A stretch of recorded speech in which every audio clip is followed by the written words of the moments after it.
Live. Everywhere. On netrootsradio.com.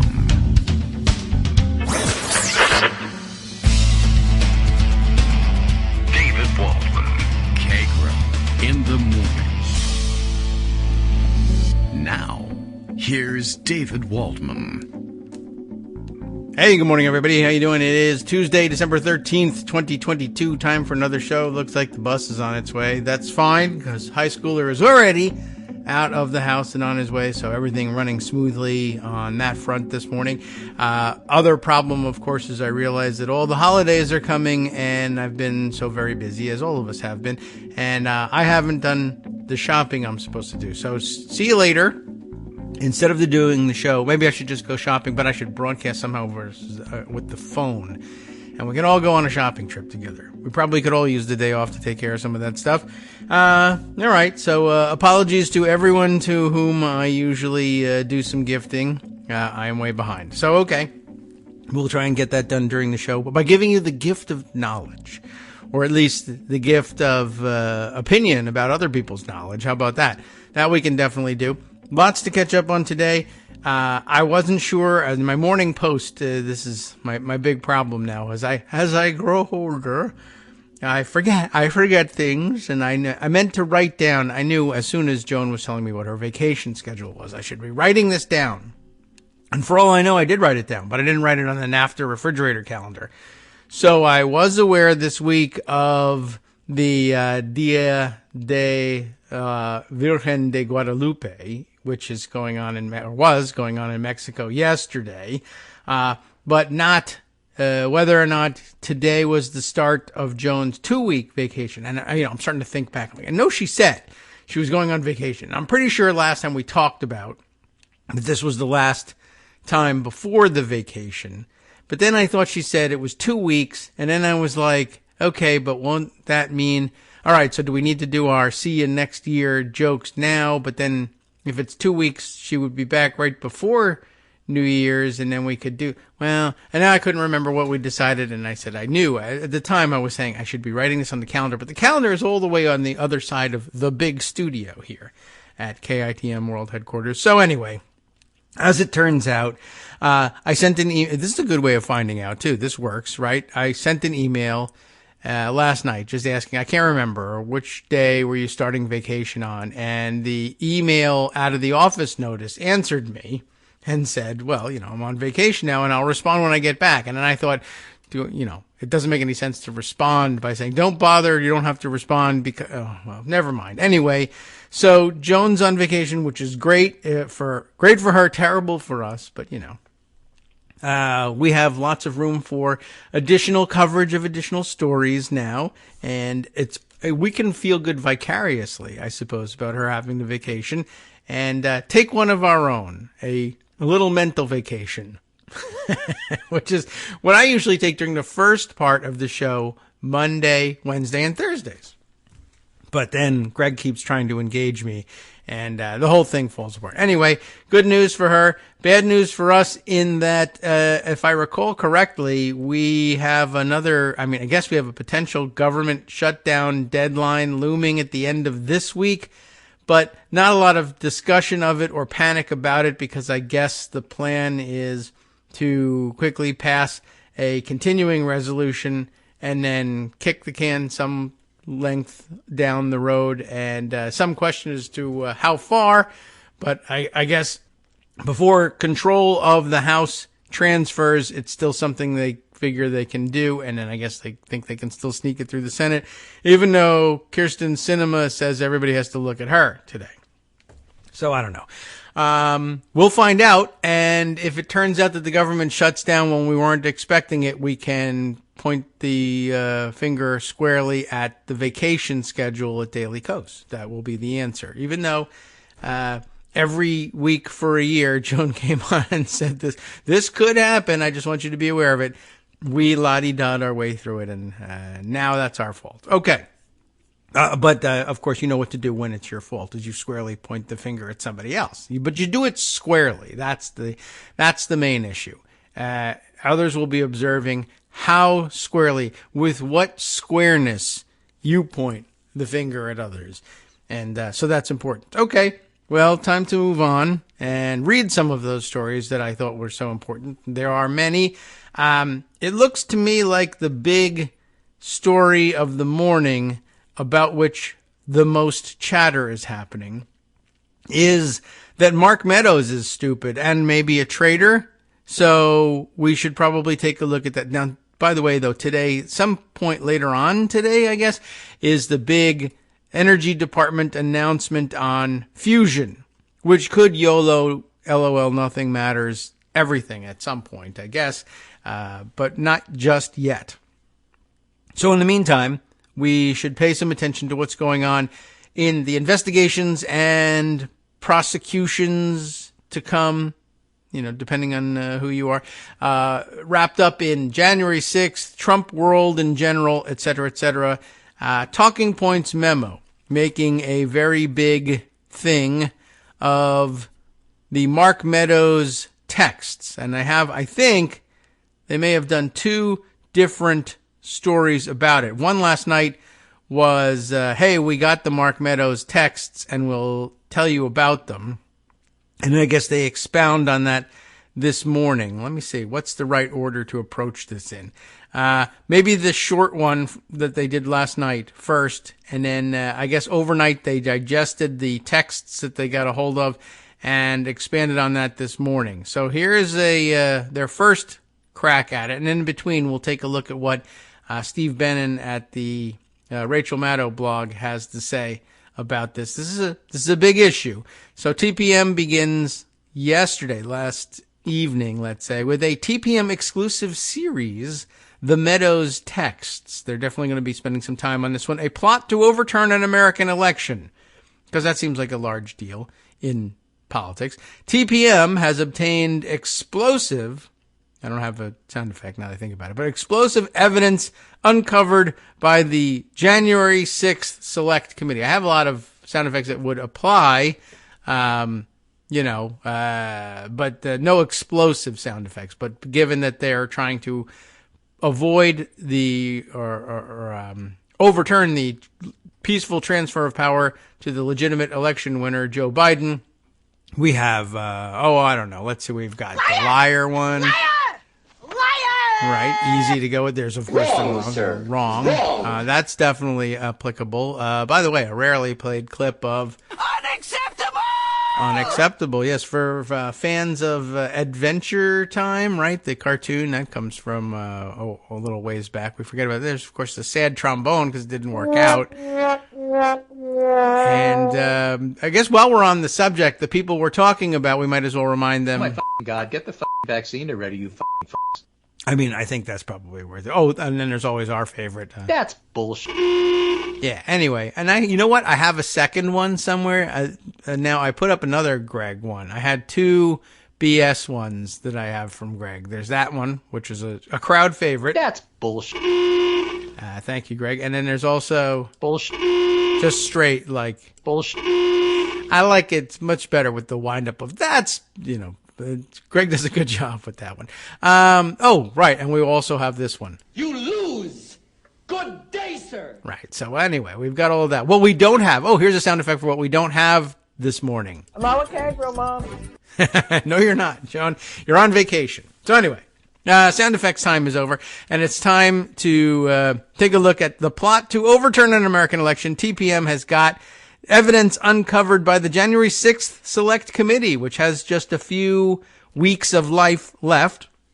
Hunter Walker at TPM can't decide whether he's hunting or walking. And in the meantime, he is reporting on these texts, and he kicks coverage off for TPM. By the way, this photo that they're using of Mark Meadows, he's dressed like maybe Mr. Rogers here. This is interesting. He's got, shirt and tie. Nicely dimpled tie there. I don't know whether he does his own tie or not. And then he's wearing a sweater that I can't tell if it's a cardigan zip up or it's a pullover that has a zipper neck, and then a sport coat over the top. And who would have thought it was so cold in North Carolina? Not me, but sporting the Mr. Rogers look there today. Don't let it fool you. The messages you are about to, I have to change the text, about to have read to you are the definitive real-time record of a plot to overturn an American election. Boo. Don't do that. Well, what the hell is supposed to do, you moron? I don't know. Don't boo. That's against the First Amendment. I realized that the other day. It happened to Elon Musk. TPM has obtained the 2,319 texts that Mark Meadows, who was President Trump's last White House chief of staff, turned over to the House Select Committee investigating the January 6th attack. Yesterday, we are publishing the Meadows texts, a series, based on an in-depth analysis of these extraordinary and disturbing communications. I think I just have in pocket. I have two islands in this stream. I guess really that is what they are. Anyway, now I'm lost. But I didn't have the whole series. But I guess there's a little a handy sidebar more in this series, so we could read forever, like all day, about these texts, and we might. The vast majority of Meadows' texts described in this series are being made public for the very first time. I don't have any particular... That's bullshit. I don't know, maybe this is for the second time. I really don't know. But for the very first time, according to them, they show the senior-most official in the Trump White House communicating with members of Congress, state-level politicians, and far-right activists as they work feverishly to overturn Trump's loss in the 2020 election. The Meadows texts illustrate in moment-to-moment detail an authoritarian effort to undermine the will of the people and upend the American democratic system as we know it, which, is pretty good, and we kind of like it, and therefore we wanted to keep it around. The text messages, obtained from multiple sources, offer new insights into how the assault on the election was rooted in deranged internet paranoia. We have a lot of that. And undemocratic ideology. It's important to have both. The volatile combination. They show Meadows and other high-level Trump allies reveling in wild conspiracy theories, violent rhetoric, and crackpot legal strategies for refusing to certify Joe Biden's victory. They expose the previously unknown roles of some members of Congress, local politicians, activists, and others in the plot to overturn the election. Now, for the first time, I don't know, that sounded like the reading you should give it. By the way, voice talent people, it's amazing. They can always pick the right, and it's amazing the range of voices people who are trained can do. But I like the way that changed the tone of everything. Now, for the first time, I'm like, do I have a voice like that? Can I be able to do these things? Many of these figures will be, it's really now for the first time is the only phrase that really fits that voice. Many of these figures will be named and their roles will be described in their own words. Meadows turned over the text messages. Why, by the way? Curious about that. I mean, I know he was supposedly compelled to by the judicial branch, but why wasn't he just defying this for longer or destroying the things, eating the text? I don't know, whatever. Blowing up the phones. Meadows turned over the text messages during a brief period of cooperation with the committee before he filed a December 2021 lawsuit arguing that its subpoenas seeking testimony and his phone records were overly broad and violations of executive privilege. The committee did not respond to a request for comment on this story. Since then, Meadows has faced losses in his efforts to challenge the subpoena in court. However, that legal battle is ongoing and unlikely to conclude before next month, when the incoming Republican House majority is widely expected to shutter the committee's investigation. I think that it may be the case that their organizing resolution shutters them, but I'm not certain of that. At any rate, it will be shuttered for one reason or the other. Earlier this year, Meadows reportedly turned over the same material that he gave the Select Committee to the Justice Department in response to another subpoena. These messages are key evidence in the two major investigations into the January 6th attack. With this series, the American people will be able to evaluate the most important texts for themselves. I feel very patriotic now. The American people will be able to do this. This is fantastic. Thank you, TPM. I feel like saluting. It's a great job. By the way, before I move too far off of this, what thought was it this gave me? Oh, about the Republicans closing down the committee. I was just briefly, flirting with the idea here. What if they decided, like along the lines of what Elon Musk is doing with Twitter? Like, could you take it and say, oh, I don't like it as a place where you can amplify, the political organizations and thoughts and political, impulses of liberals. That I don't like. I don't like that it can inject that into the discourse to all of the journalists who follow along on Twitter. I'd like to turn it into another right-wing outlet instead. And can I just buy the mechanism and co-opt it? And could I turn it into something that fed the same journalists' right-wing propaganda instead? And would they start covering and believing and writing about that instead? Now, I don't think that would actually work, but it's a plan. You could try it. Co-opting the authority, as it were, of Twitter. It's a little more difficult to envision Twitter having authority than in this parallel idea of what if the Republicans said, well, we are going to, re-charter, essentially, but reorganize the January 6th committee. We're going to use the name. We're going to take on its mantle and claim successorship here. Call it the exact same thing.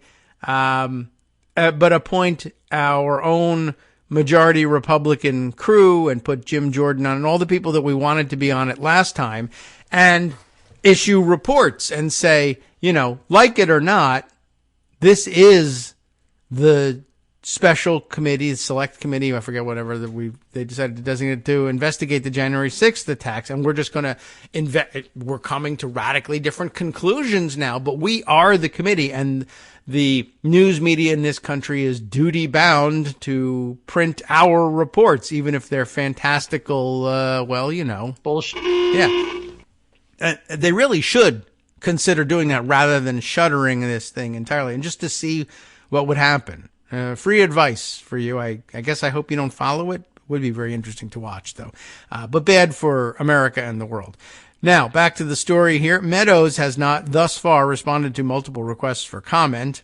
The text Meadows provided to the select committee, there's the answer, encompassed the period from election night in 2020 through President Joe Biden's inauguration on January 20th, 2021. It is not clear which, if any, texts Meadows withheld from the committee, but the text message log offers multiple hints. It is only a partial record of his conversations.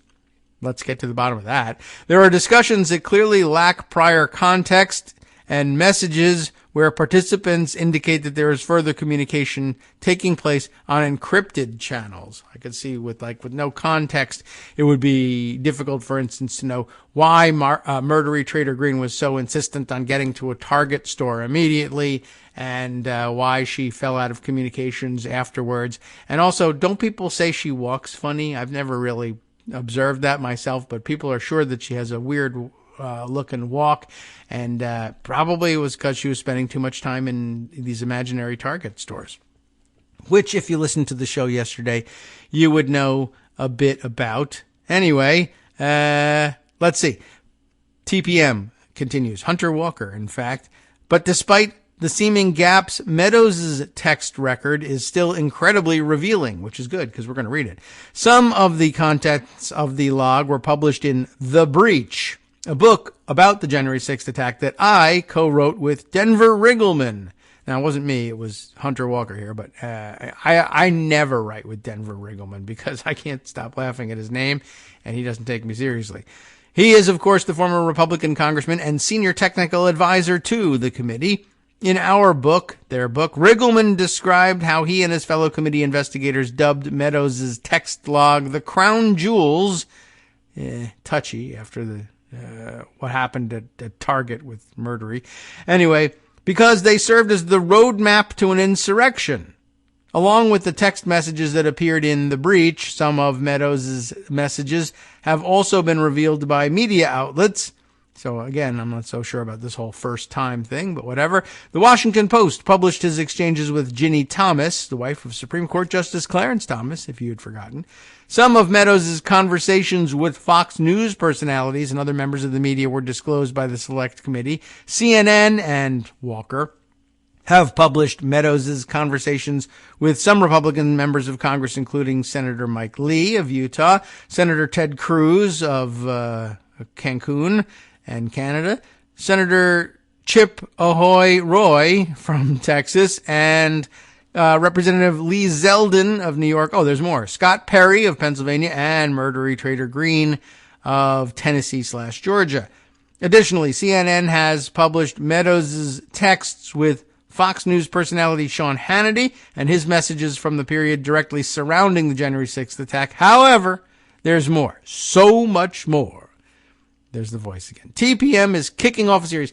This is a separate paragraph here, but really that could be read all together. So much more. So much more, in fact, that TPM is kicking off this series, making it a series. But this with an exclusive story showing that the log includes more than 450 messages with 34 Republican members of Congress, some people who should be banned by the 14th Amendment. Really, it's starting to sound like. Those texts show varying degrees of involvement by members of Congress, from largely benign expressions of support for Trump to the leading roles played by Representatives Jim Jordan of Ohio. They give everybody states, as a matter of practice here. Jody Hice, remember him?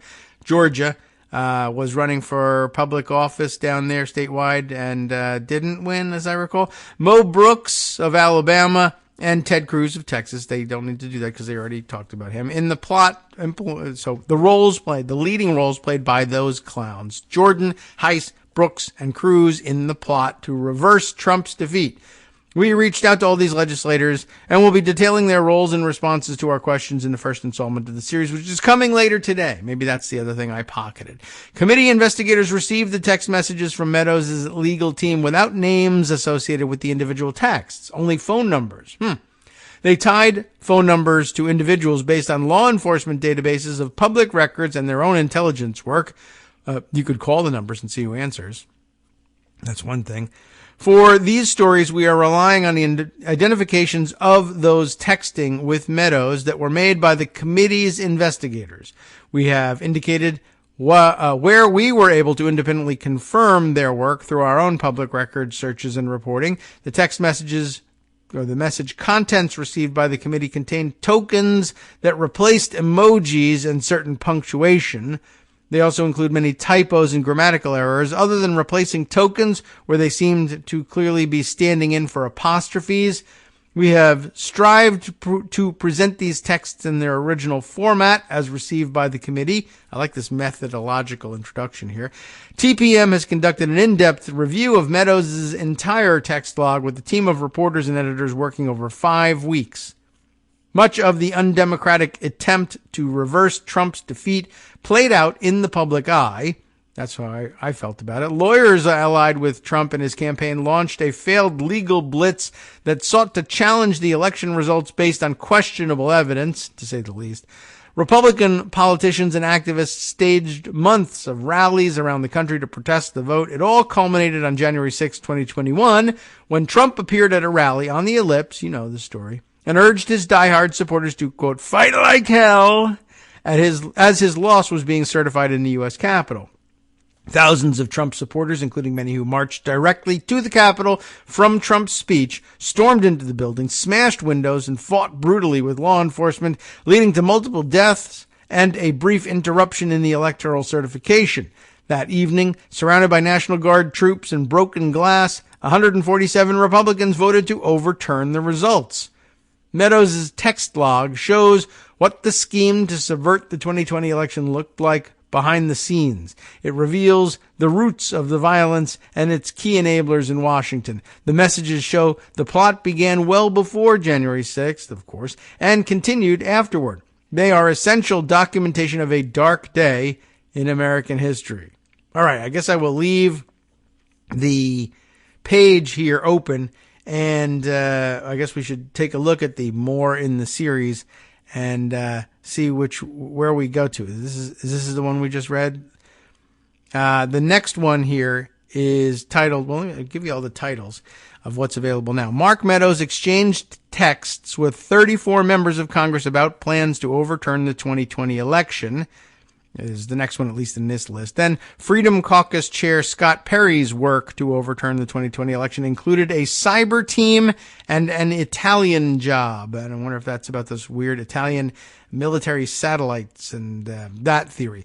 And then lastly here, as the 2020 election slipped away, Andy Biggs and Mark Meadows schemed to reverse the vote in Arizona. Those are the headlines on the various pieces. As I said, I had socked another of them away sort of independently. I guess, yeah, it's the next one in the series. But before we get to that, maybe we divert. Well, it's almost time for a break, but I'll divert briefly to Steve Bannon's interpretation of what's going on here over at the Maddow blog at MSNBC with this piece, Why Mark Meadows' reported January 6th texts are so important. Well, you want to know. Before we go reading them, let's find out why they're important.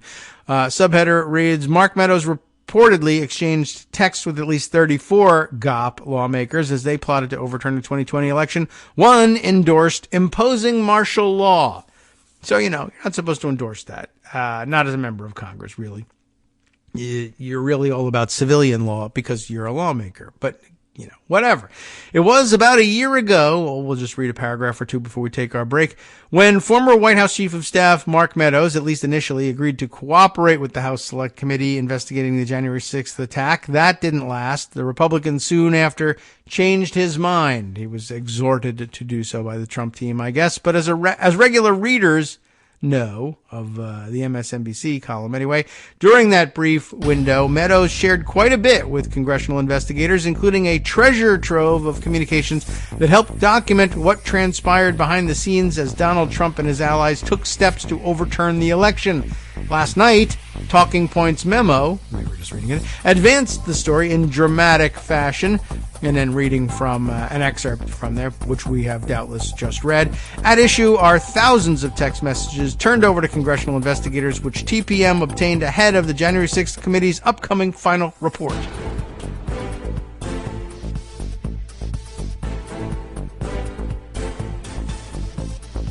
Hi, it's me, David Waldman, the same guy who was just talking to you a second ago.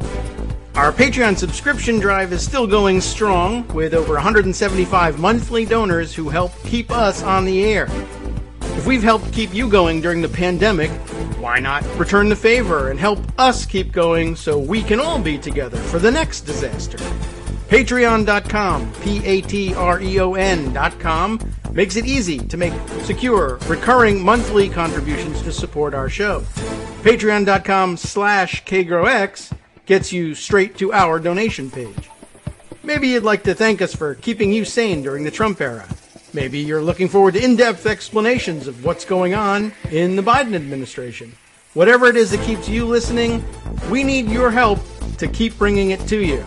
And hey, if you happen to prefer using PayPal or even the Square Cash app, we're up and running with those options too. Thanks again, everyone, for all your support. We literally could not do this without you.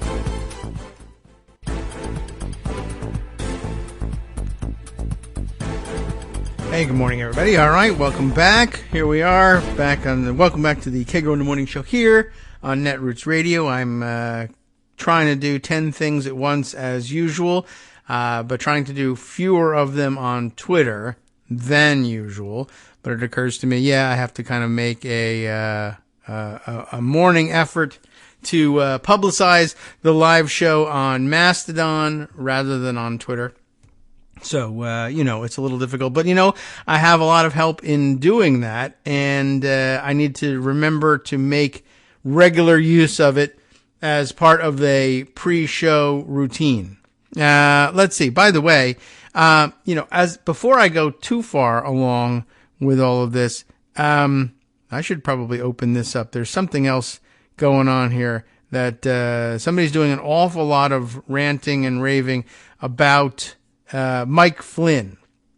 And I don't know exactly what the newest development is on that front. And everything I've read through is a little bit ranty about it, and I'm not sure exactly what's going on. So I might have to sort that out. Maybe you have an idea of what's happening and you want to give us a rundown at some point. But of course, to the extent that I still exist on Twitter, I mean, I haven't deleted my account there.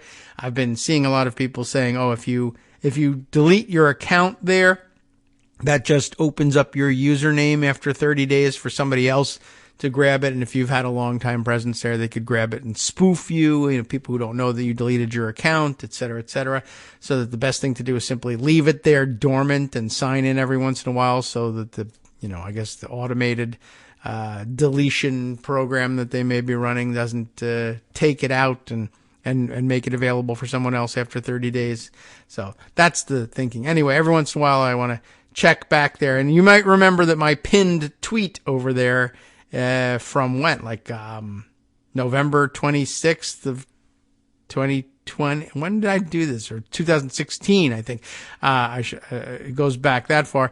Is, of course, that Mike Flynn is a spy. And we have added the notation that he's a notorious spy now because we've been talking about him, giving him notoriety as a spy all this time. Anyway, he's back in the news in terms of, at least in some of the speculation about the news. And I'm not clear what brings him back in, but maybe some of these text messages will tell us a little bit more about it. Anyway, back over to Steve Bannon at MSNBC, who was writing about his view of the importance of these text messages that are going to be presented to us by TPM. Brought to you by TPM. Something like that. Need the voice to come in on it. Okay, so where were we?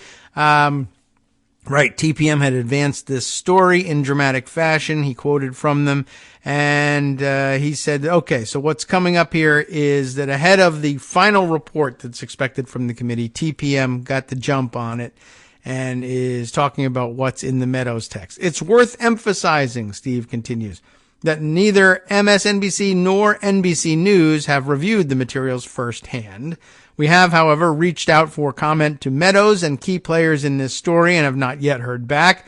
Similarly, TPM didn't get constructive responses from the referenced Republicans either.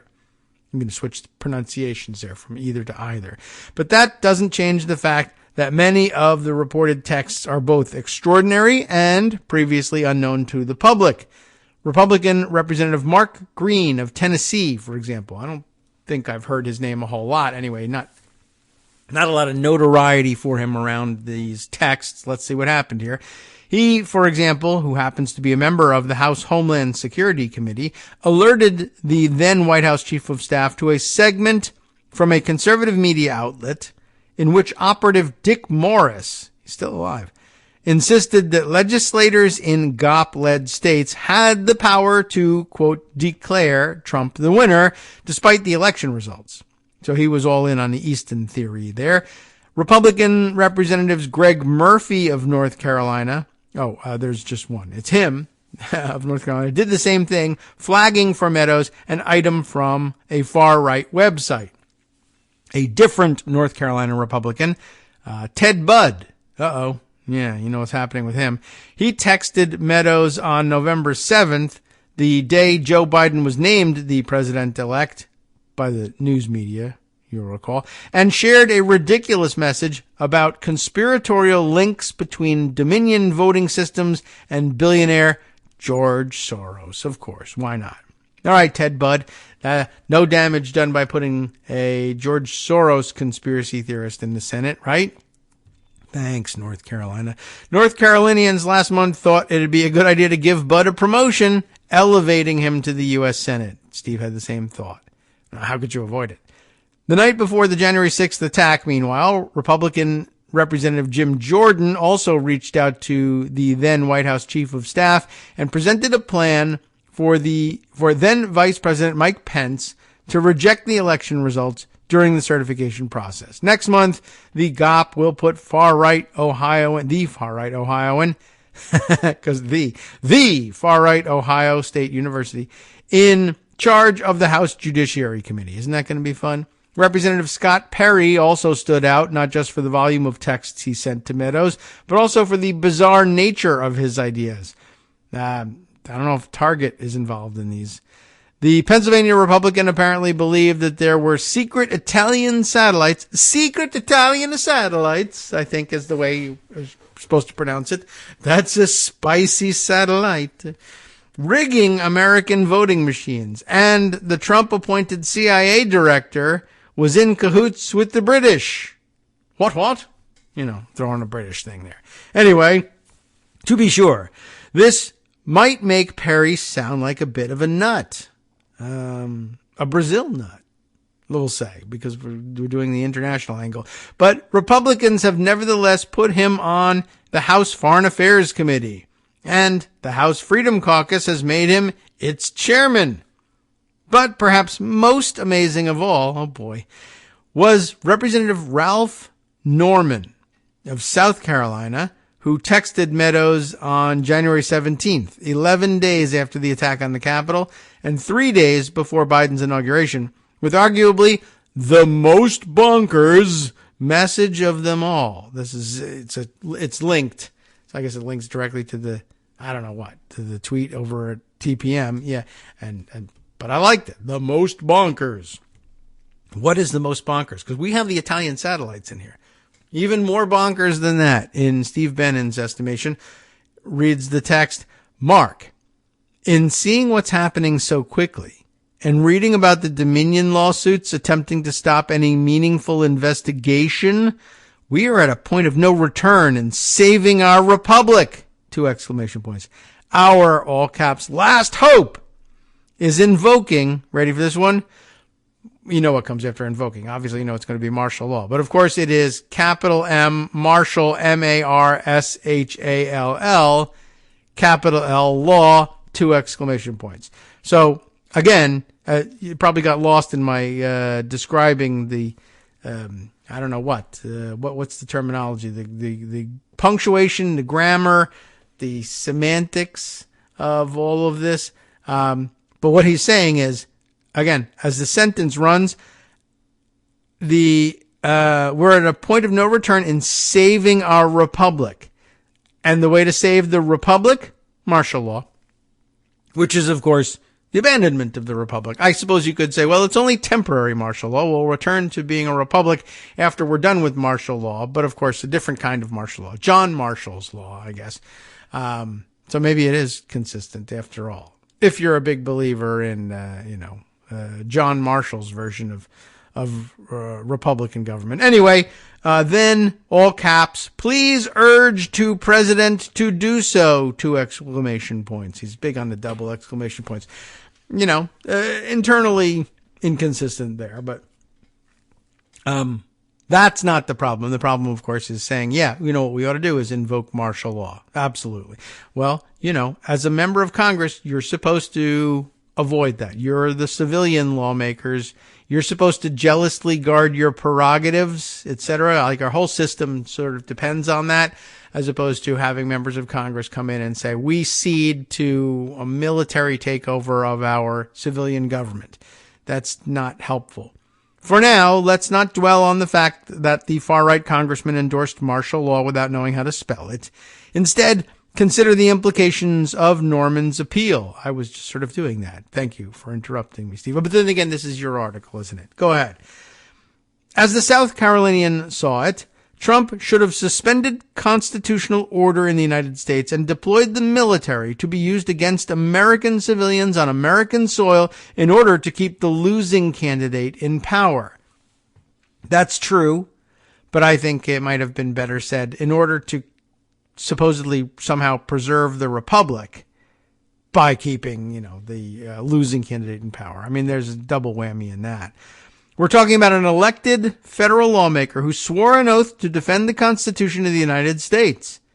2 days earlier, My Pillow CEO Mike Lindell, why is he in here, was seen at the White House with a paper with the phrase martial law if necessary written on it. Yeah, I think I did see that one. Or typed. I can't remember how it was on the page. It just that it was there. It was outlandish to think the fringe conspiracy theorist had access to the West Wing and the ear of the sitting president. But Lindell was ultimately a powerless sideshow whose weird opinions generated little more than eye-rolling.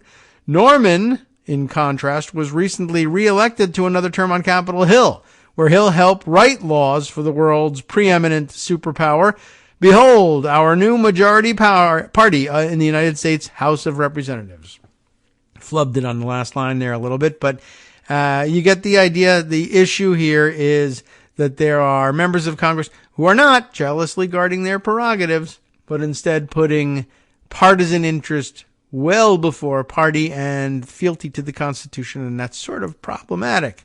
So, now that we know why they're important, shall we go and find out a little bit more about them? I think so. We'll head over back to TPM for the second installment in this series. I don't know if it makes any sense to just plow through the whole series or whether it's kind of repetitive, but they clearly didn't think so. And you may have seen pictures of Josh Marshall, the editor-in-chief of Talking Points Memo, peering knowingly over the tops of his very academic and intellectual-looking glasses. And I don't think I'm able to resist that entreaty to read the things that he thinks are very important. He's looking at us very knowingly. And as you know, when people are looking at you knowingly, they know something, or at least they think they do. And because, I don't know what, because we've come to, trust him over the years, we'll trust him now and give over an excessive amount of time, I think, to TPM on today's show. Because the time is available. We got the time. And we'll be singing a different tune when we're rushing to get out the last paragraph of the third of 5 stories while our outro music is playing. So the second installment here in this TPM exclusive series, Mark Meadows exchanged texts with 34 members of Congress about plans to overturn the 2020 election. The messages included battle cries, crackpot legal theories, and invoking the misspelled martial law. Hunter Walker is joined this time by Josh Kovensky and Emin Yücel. Yeah, I'm sure I'm mangling that last name. Is this a Turkish last name? And the umlaut makes me think so. Yücel, perhaps? Anyway, sorry to Emin, if I'm even pronouncing that right. So you know it's important. He's got help, Hunter Walker does. So then another graphic of the regular business suited as opposed to Mr. Rogers looking Mark Meadows here. Lots of pictures of the various members of Congress with whom he is texting, and some of those texts selected for inclusion in this infographic. White House Chief of Staff Mark Meadows exchanged text messages with at least 34 members of Congress. We got that part. Those messages being fully publicly documented here for the first time. The texts are part of a trove, just a regular trove. The treasurer is out of this one, that Meadows turned over to the House Select Committee investigating the January 6th attack. It was obtained by TPM. For more information about the story behind the text log, read the other one. We did that already. Meadows' exchanges shed new light on the extent of congressional involvement in Trump's efforts to spread baseless conspiracy theories about his defeat and his attempts to reverse it. The messages document the roles members played in the campaign to subvert the election as it was conceived, built, and reached its violent climax on January 6th. The texts are rife with links to far-right websites, questionable legal theories, violent rhetoric, and advocacy for authoritarian power grabs. One message identified as coming from Ralph Norman. Steve Bannon just told us about that one. That was, of course, January 17th, 3 days before Biden's inauguration, is a raw distillation of the various themes of the congressional correspondence in the text. Despite a typo, Norman seemed to be proposing a dramatic last-ditch plan having Trump impose martial law during his final hours in office. We read the text already. That's the one. Dominion lawsuits, point of no return, saving our republic gotta destroy the republic in order to save it. Please urge the president to do so. The text, which has not previously been reported except for our having previously read it, is a particularly vivid example of how congressional opposition to Biden's election was underpinned by paranoid and debunked conspiracy theories like those about Dominion voting machines. Norman's text also showed the potentially violent lengths to which some congressional Republicans were willing to go in order to keep Trump in power. The log Meadows provided to the Select Committee does not include a response to Norman's message. Reached via cell phone on Monday morning, Norman asked TPM for the chance to review his messages before commenting. What did I say? I can't even remember. It is interesting to read these texts now. When did they say this one was? This was January 17th, right? So, I mean, they've already been through the riot. But I'm just sort of wondering, now it makes me wonder, what did Congressman Norman here think was going on January 6th? I'm just curious whether he thought those were his people or whether he was one of the people who believed, oh no, it's Antifa dressed up as Trump supporters. I'm kind of curious about that. Anyway, so Norman, in order to comment, says he wants a chance to review these things. It's been 2 years. Send that text to me and I'll take a look at it. I wonder what he made of it when he saw it. Oh, gosh, I shouldn't have said that. TPM forwarded a copy of the message to Norman calling for martial law. We did not receive any further response from the congressman. So the answer is, exit stage left. Zing. Based on TPM's analysis, Meadows received at least 364 messages, one for every day of the year almost, from Republican members of Congress who discussed attempts to reverse the election results with him. He sent at least 95 messages of his own. The committee did not respond to requests for comment. Some of Meadows' texts, notably with Fox News personalities and a couple members of Congress, have already been made public by the committee, media outlets, and the book The Breach, which is his book, Hunter Walker's. However, the full scope of his engagement with congressional Republicans as they work to overturn the election has not previously been revealed. Meadows' text log shows what the scheme to reverse the election results looked like behind the scenes, revealing new details about which members of Congress helped spearhead the efforts and the strategies they deployed. The members who messaged Meadows about challenging the election included some of the highest profile figures on the right flank in Congress, such as Ted Cruz, Jim Jordan, and Mo Brooks, all of whom are identified as playing leading roles in the effort to undo Trump's defeat. One message that was dated December 30th, 2020, and was identified as coming from Trump campaign advisor Jason Miller, described Brooks as a ringleader of the effort to block the electoral certification. That's interesting. It is reproduced in a large format here, and Miller texts, FYI. So I asked Ali Pardo from our press shop to get in touch with Representative Mo Brooks' office since he seems to be the ringleader of the January 6th deal. They say they will have as many as 50 members on board January 6th, but we won't have a list of names until Sunday or Monday. This may not surprise you, but no one from the legal team has made contact with them at all. They request examples of fraud, numbers, names, whatever supporting evidence can be provided. We've now supplied that, but our legal squad isn't exactly buttoned up. I bring this up for a simple reason. If we're hoping to move real numbers on the 6th, I think we need to quickly start mobilizing our real deal allies. I'm ready to go. I have bodies ready to help. I will follow your lead. All right. Interesting. Well, one, of course, showing his willingness to go along with this, but two, his condition to do so is, well, provided you actually have solid evidence that even our legal department agrees is worth going forward on, which is wise, I suppose. I mean, let's say if you weren't quite sure what all the evidence was at that point, I mean, that's a thing you could say. Well, look, if you can really prove if there's solid evidence from real sources that you can come up with that shows there's a serious problem, we'll move forward. That's not an unreasonable thing to say at the time, perhaps. I think now in hindsight, it's like, well, you knew that wasn't coming, so why did you even entertain the possibility?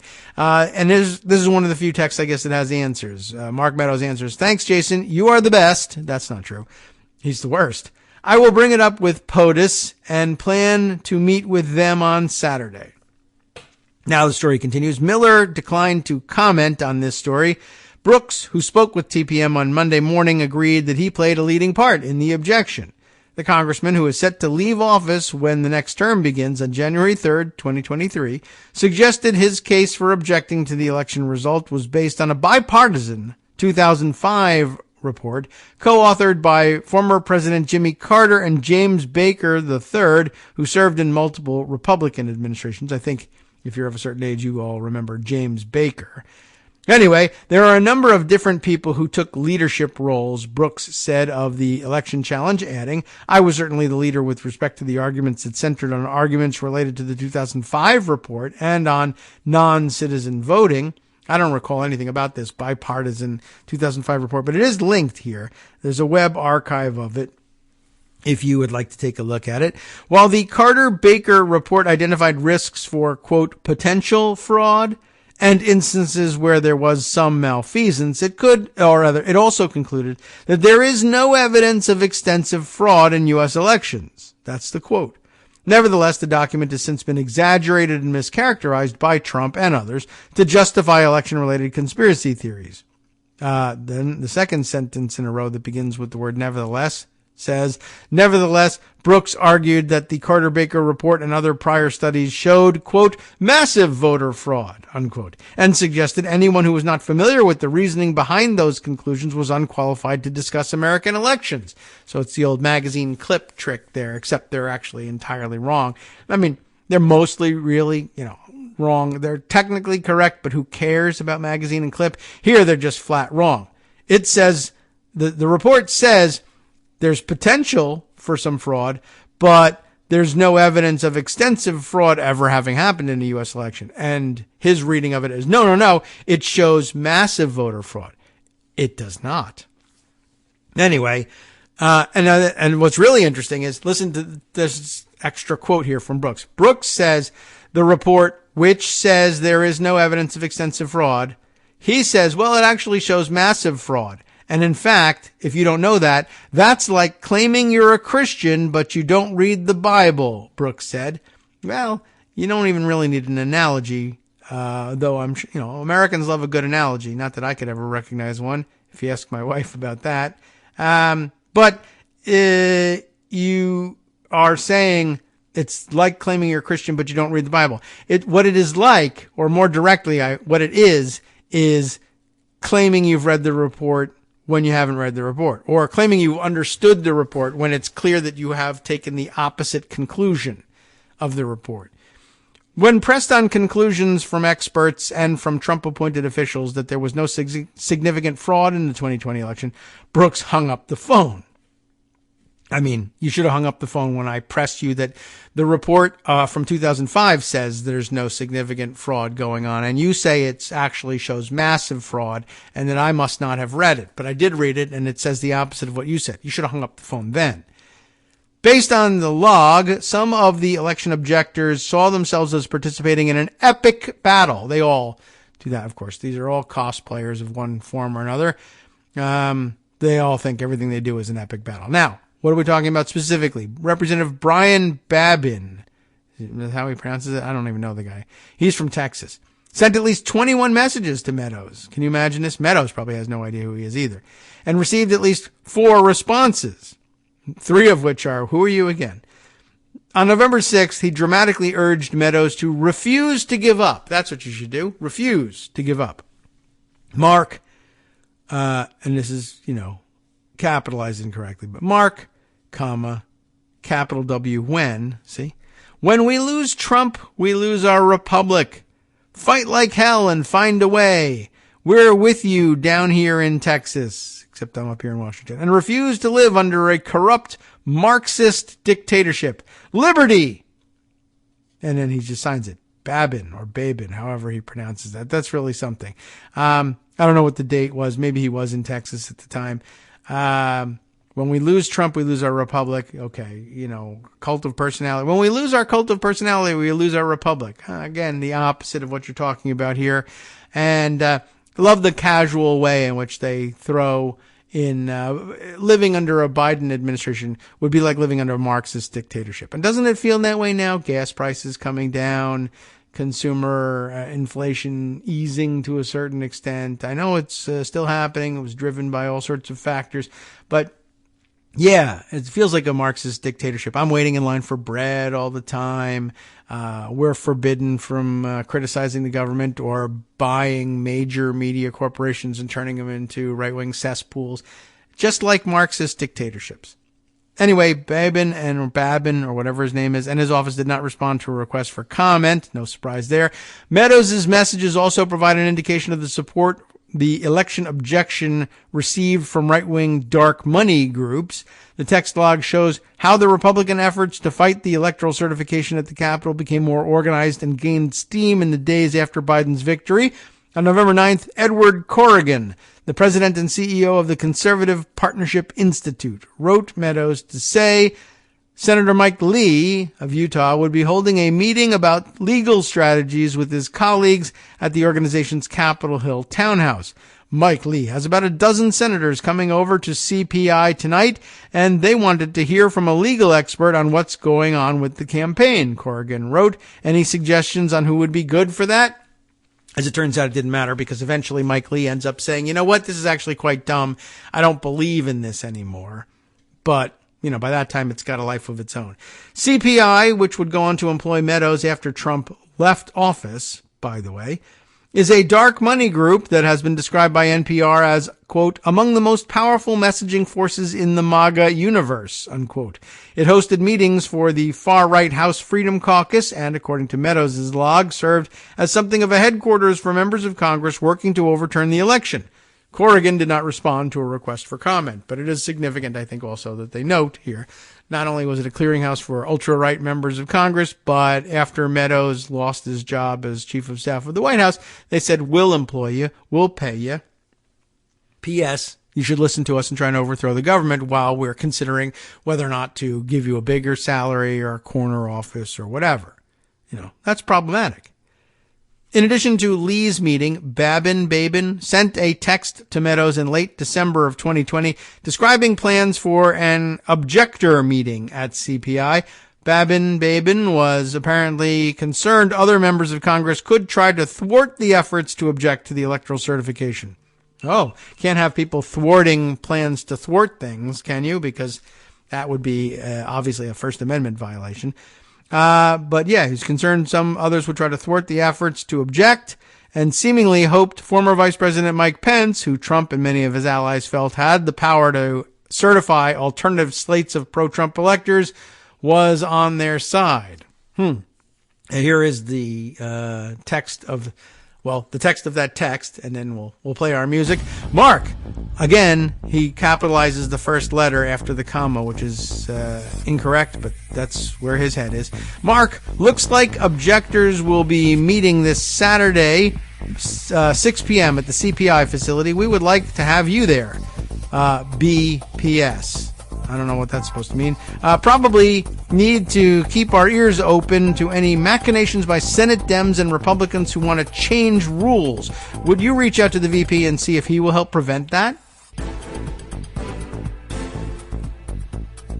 All right, welcome back now to the Kagro in the Morning Show here on Roots Radio. So much happening here. This is a very long article, and there's even more to come. There's like 5 more of these things.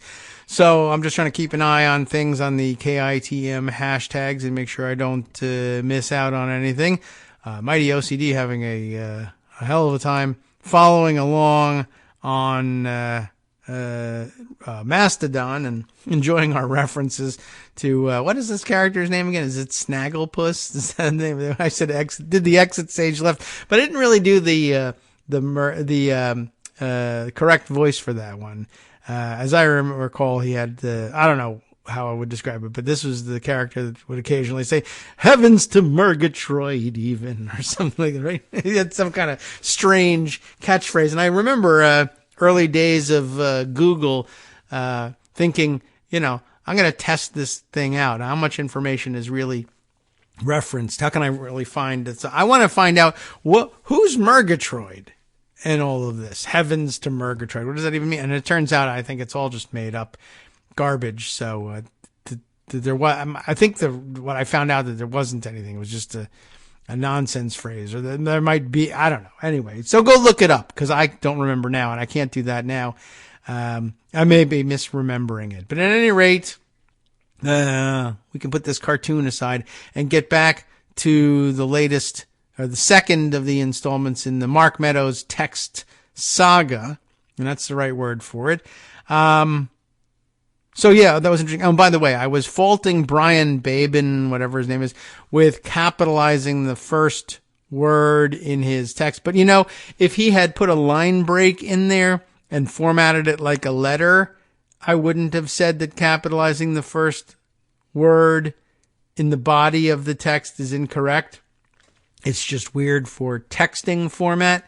So maybe too hypercritical in that. Anyway, his head is all wrong on a number of other levels, so we'll focus on those instead. So there you have it. We need to keep our ears open to any machinations by Senate Dems and Republicans who would change rules, because you can't have people changing the rules when we're trying to change the rules about how you count the electoral votes.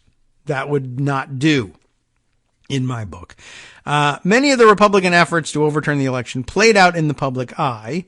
During the period between the election and January 6th, multiple Republican members of Congress participated in rallies where they amplified violent rhetoric and spread false claims of fraud to question the results.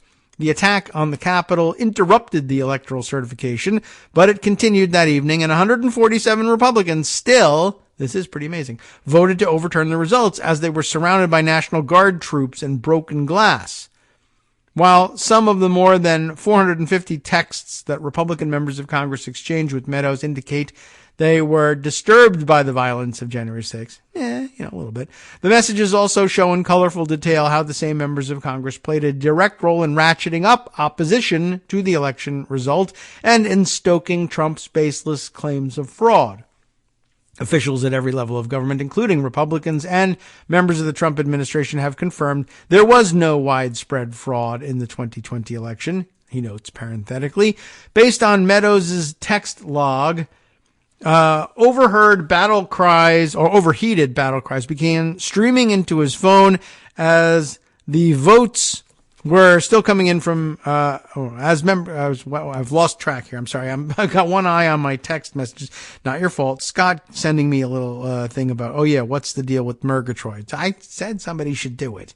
I didn't say I should look at it, but, it's there and I can share it with you if I don't get to it, but maybe it'll be next. Okay. Anyway, where were we? Based on Meadows' text log, overheated battle cries began streaming into his phone as the votes were still being counted on Election Day, November 3rd, 2020. Texts the committee identified as coming from members of Congress declared, "Our Trump team is kicking ass today," which it wasn't, and "fight until hell freezes over, then, THAN, fight them on the ice." It's a clever turn of phrase. It's not a clever turn of phrase. But for the little kid brain that wrote it, I guess that's something. Pat on the head for you. And then the misspelling, then THAN. Okay, it happens when you're texting. All right, so the answer of heavens to Murgatroyd, because now you can't wait to find out, because I know I can't. Says, what is this? What's the meaning of the phrase heavens to Murgatroyd? A stylized exclamation of surprise, similar to heavens to Betsy, which is to say nothing. There may or may not be a person ever named Murgatroyd, but you might just as well ask heavens to Betsy. Who's Betsy? Why would you heavens to her? Give heavens to her? Declare the heavens open to her? I don't know. Heavens to Betsy. I'm not sure, but there are people named Betsy. But I don't know. Let's see. Heavens to Murgatroyd, it goes on to say, is an American origin, dates from the mid 20th century. Oh, God, right. I'm reading it on my phone, which still has the Tucson, Spanish app on it. So every other word is in Spanish, which is great for your translation skills, but, not great for reading. You want to know what like on my screen, heavens to Murgatroyd is American in origin and dates from the mid 20th siglo, that's century. The expresión was popularized by La Animación character Snagglepuss, a regular on the Yogi Bear show of the 1960s. I was wondering, what show was it that actually featured Snagglepuss? If appearance is anything to go by, Snagglepuss was the template for the later Pink Pantera. That's probably true. He was pink, and he was clearly a large wildcat, though he did wear a very civilized-looking set of collar, bow tie, and cuffs. But there you have it. If appearance is anything to go by, he's the template for the later Pink Pantera. Very different style of drawing, really. But okay. The character had two catchphrases, "Salida stage left," and "Heavens to Murgatroyd." The expresión is a variant of the earlier Heavens to Betsy, which has a link in its own entry. The first record that I can find of Heavens to Murgatroyd is in print is from the Ohio newspaper, the Akron, and again here we got Spanish, the Akron Faro Journal. That's Beacon, apparently.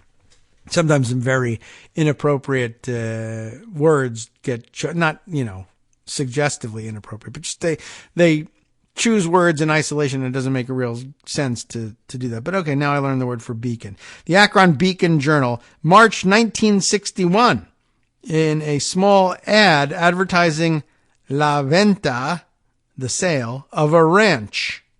Heavens to Murgatroyd, she's a beauty. It's quite likely that the copywriter got the line from the animation series, which first aired in January of 1961. So there you go. There's also an earlier newspaper cartoon which appeared in the San Francisco Examiner and other U.S. newspapers in October of 1942. The use of the words heaven and Murgatroyd there may just be coincidencia and unconnected to the expression. It doesn't seem plausible that the phrase was coined in 1942 and sat dormant until the 1960s. The cartoon, by the way, single panel thing that says, let's see, they're in the department store here. In the, they're visible as a furniture department and a rug department. Maybe they're in the rug department. Yeah. Good heaven, Murgatroyd, says the manager to the employee, Mr. Murgatroyd. What kind of grass rugs are you selling here? As they stand among almost shoulder height grass. I don't know anything about were they selling grass rugs at the time. Doesn't matter. But anyway, that's kind of interesting. Now, despite etymologists' best efforts, there isn't any record of the phrase that predates the Yogi Bear cartoon series, and it is very likely that it was coined by the show's writers. The frequently repeated suggestion that the phrase was said by Bert Lahr's character in the 1944 film Meet the People isn't correct, in case you were wondering about that possibility. But there you have it. Basically, there's more to it, but I really, honestly, cannot justify any more time on this. But thank you, Scott, because you knew I wouldn't be able to resist that diversion. But I think that was basically my recollection. It came from the cartoon and from probably nowhere else. Where were we? Oh, yes, right. These dummies texting each other that Trump team is kicking ass today and that they would fight like hell, fight until hell freezes over, and then fight them on the ice so that you wouldn't have to fight. We fight them on the ice or we fight them in hell so we won't have to fight them on the ice. But if we do have to fight them on the ice, then I guess we should take care of business and fight them on the ice. It's not a very inspiring thing if you really dig into it. On November 4th, 2020, the day after the election, Representative Billy Long of Missouri wrote Meadows claiming he was personally aware of 2 instances of alleged fraud where people voted twice in Nevada. Now, how did this representative from Missouri come to be personally aware of 2 people that voted twice in Nevada? I don't know, but even if it was true, it really doesn't tell you very much. It's 2 extra votes in another state. Anyway, he says that. I know of at least 2 people who told me they mailed their ballots and voted in person, so you can tell them they might be interested in going over all votes in Nevada. Millions, 1.8 million something. I don't know what the population of Nevada is, but all million plus ballots should be gone over because 2 people told me that they mailed their ballots and voted in person, which is possible. People do that, and occasionally sometimes you arrive and you say, I mailed my ballot, but I'm not certain it's going to make it in time. I want to vote in person. And they say, okay, and they give you a provisional ballot to vote with. And then when the vote counting comes in, they're able to say, all right, well, we sent the provisional ballot to the central counting station for, let's say, Clark County, because what other county really would that even be happening in? Because there's only like 11 people in the rest of the state. I know that's not true. Don't write me about it. But the way it's supposed to work then is the provisional ballot will go to the place where they also have the mail-in ballots if they've received them, and then they can put them side by side and say only one gets counted. But there's no way in hell that by November 4th the story has gotten to Billy Long in authenticated form that, in fact, the provisional ballot and the mail-in ballot made it to the same place side by side, and both were counted. And that reached Billy Long in time for him to tell Meadows on November 4th that was the case.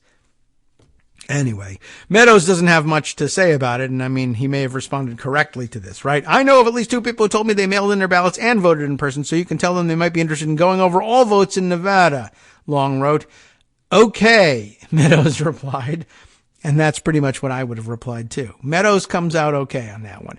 Long did not respond to a request for comment. But did you mail it to him? You should have mailed it to him and called him on the phone.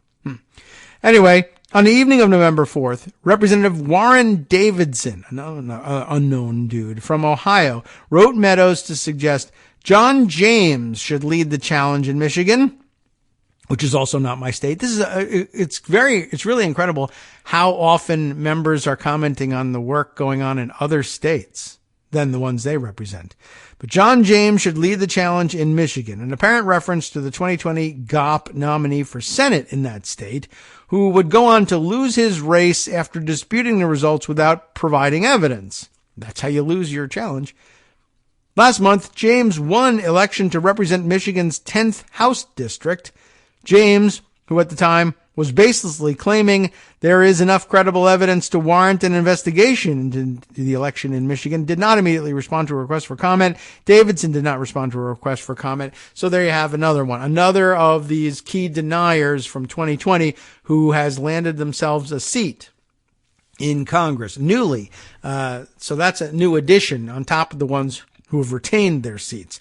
Shortly after the message from Davidson, the log contains one identified as coming from Representative Mike Kelly of Pennsylvania, whose name we have heard, who offered a profane description, this should be good, of his support for the suits against the results in his home state. Meadows responded by indicating he appreciated Kelly's work. Let's see. We're in Philadelphia suing Pennsylvania Secretary of State for her illegal meddling in this election and will continue to expose fraudulent actions. Let me know if there's anything I can do to fight these MFers in PA, question mark. That's not a question, but okay. And he actually just does say MFers. I didn't have to change that, and it's not edited. So good for you, Mike Kelly. I appreciate that. Our president is heroic. Oh, well, bad for you, Mike Kelly. That's stupid. Thank you for all you've done, and please let the president know just how much he's loved and appreciated in Pennsylvania, which he lost. Sincerely, Mike Kelly. Answer, I will. Thanks, Mike. He didn't capitalize Mike. That's not nice. Kelly did not respond to a request for comment. President Joe Biden wouldn't ultimately be declared the winner of the election by major media outlets until November 7th. In the 4 days between the election and the projection of Biden's win, votes were being counted in key battleground states. On November 5th, as the numbers began to look bleak for Trump, congressional Republicans wrote Meadows with offers to help fight against the results. Among them was Representative Chip Ahoy Roy of Texas, who said, "We have no tools/data/information to go out and fight re-election/fraud. If you need/want it, we all need to know what's going on / what's happening." He loves the slashes, but he doesn't come off all that badly there either. Chip Roy was one of the, you can't say he was reasonable or moderate or anything like that, but he does bail out early, and he does say, well, if you have some evidence, I'd believe it. I'm willing to believe this if you have some evidence. You have any evidence? You don't have evidence? All right. I guess I changed my mind. It's not the worst position evidenced by the texts, that's for sure. But that's pretty interesting. Anyway, thanks for so much. Working on it for surrogates briefing, Meadows replied, indicating the Trump team was preparing to help organize congressional opposition to the vote. And they were. And then when they realized they didn't have any evidence to do it with, they basically asked that how many of you would be willing to do this without evidence or in the face, flying against or swimming against the tide of evidence. If the evidence is to the contrary, will you still make the objection? And they found 147 that would still do it. Later that same day, Babin also suggested that he and his colleagues were eager to prevent Trump's impending loss. Without evidence, he described it as a theft and indicated GOP leadership was trying to focus on their election victories, rather than Trump's defeat. Like, don't be so sad. We won some seats in Congress and we should secure those. Because, of course, if the whole election was fraudulent, then those guys won't be in Congress, and that's bad. We don't want that to happen. That's like a legitimate approach to things, and that was making them angry. because it had legitimate stuff in it, and they don't like those things. So what's Brian saying here? Dear Mark, many of us as Republican House members want to help the president in any way we can to prevent the outright theft of his presidential election. So far, I've only heard our leadership talk about picking up 5 new diverse members while the presidency is at stake. We need some guidance as to what we should be saying and doing. Please let some of us know what you would suggest. In earnest prayer for POTUS and our republic. Brian Babin. Yeah, disturbing on all levels. Again, we got to save the republic by using martial law. If there's any evidence, would you please tell us about it? We want to fight. Tell us what to say. Tell us what to do. There's no indication that we're right. But if you could give us some indication that we're right, then we would go out and say that we were right. And if we don't, we'll just have to go out and say that we're right because reasons. And is there any way you could fill in the blanks on the reasons there? Which, is the reverse order of things. I mean, even that's the big problem with people like Chip Roy, is it shouldn't be like, well, I'm willing to fight to the death if you've got reasons. Can you give me some reasons? As opposed to, my preferred approach would be to say, that sounds like it couldn't possibly be true. Now, do you have some evidence that it is? I'm open to believing that it's true, and then I'll decide what to do about it if you can prove it. That, to me, it's like, if you can prove that there was fraud, then I'll decide what to do about it. Is it going to make me angry? Am I going to campaign against it? Am I going to try to do something to intercede? As opposed to, I'm ready to murder people, just tell me why. That's not, the way things are supposed to go in this country or any place. The text messages show Republican members of Congress strategizing in real time to reverse the results. Senator Kevin Cramer, who I forgot was a senator, he's from North Dakota, in case you forgot to, piped in with an offer to, quote, put some cash together for the defense fund. In a conversation with TPM on Monday, Cramer confirmed that he offered to help with the defense fund. However, he said the conversation did not go anywhere. What I recall is I probably did offer to help if they were raising money for a defense fund or something, Cramer explained. I never got a response. That's not the worst. Cramer, who ultimately was not among the 147 Republicans who objected to the electoral certification, also said of all of his messages were proper and efforts to be helpful to friends in the White House. And, that particular piece of evidence, I think, comports with that description. None of the text messages from me are condemning in any way other than just try to get all the information again. Be as helpful as you can, Cramer said. That one text doesn't tell me too much. That's, not so bad. Other members of Congress sent Meadows questionable legal theories and wildly undemocratic plans to have the vote overturned at the state level. Representative Mark Green of Tennessee pointed to a segment on the far-right cable network Newsmax where the political operative Dick Morris argued Republican state legislatures had the power to declare Trump the winner based on unproven allegations of fraud and their sexy, sexy toes, probably. Here it is. Mark Green. Dick Morris is saying state leg can intervene and declare Trump winner. NCPA, North Carolina, Pennsylvania, Michigan, Wisconsin all have GOP ledge. That's true, of course, but they can't actually intervene and declare Trump the winner. And then he offers the link to Newsmax so that he can go and see that. The text log does not include responses from Meadows to these texts from Babin, Cramer, and Green. Green's communication director, Rachel DeGuidici, I'm guessing, did she say it that way? It's, Guidici is the spelling here, Guidice, but Del Guidici, provided a statement to TPM that suggested his ideas, Green's ideas, came from people in his district rather than the congressman himself, which at least would be, I'm representing people in a district, as opposed to, I heard in another state there were 2 guys that voted twice.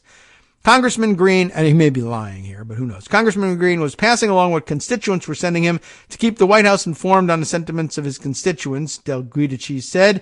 He wasn't advocating for any specific course of action, and that seems like BS.